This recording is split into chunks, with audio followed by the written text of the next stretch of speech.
la panoplie des dispositifs de financement et d'aide est trop compliquée. D'accord. Elle est le fruit de création progressive.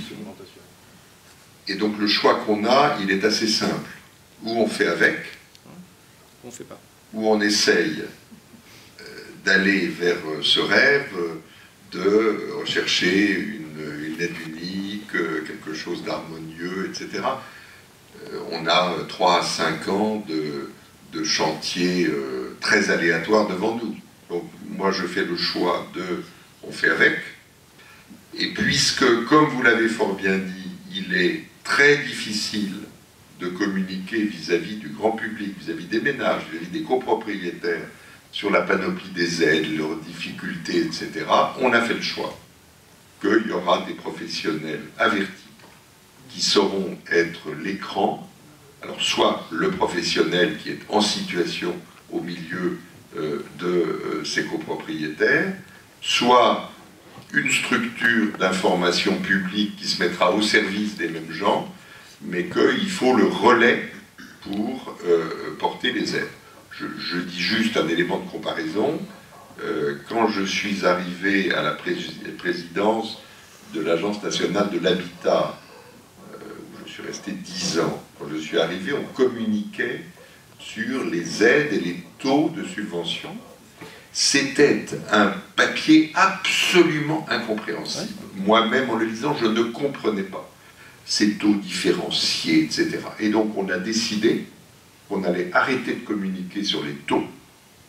Eh bien, les clients de l'ANA ne se sont pas plus mal portés parce qu'ils ont trouvé des intermédiaires qui savaient traduire l'appareillage réglementaire trop compliqué de l'ANA pour l'adapter à leur situation particulière. Il faut qu'on retrouve le même service. Je sais bien que c'est ingrat, je sais bien que c'est compliqué, je devine que c'est pas rémunéré.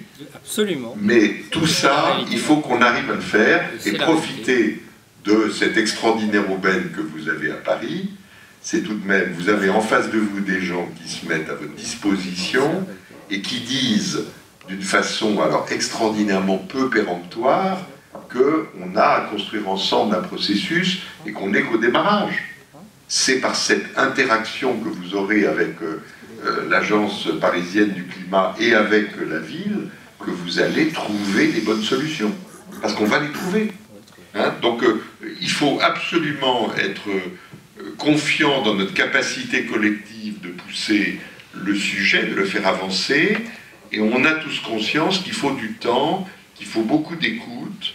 Et je ne sais pas, mais j'espère que vous avez remarqué, comme moi je l'ai observé, que vous avez plutôt eu des interventions qui vous ont dit qu'il fallait partir des besoins des gens pour ajuster le service. C'est la bonne façon de faire et c'est trop rare pour ne pas être remarqué. Merci.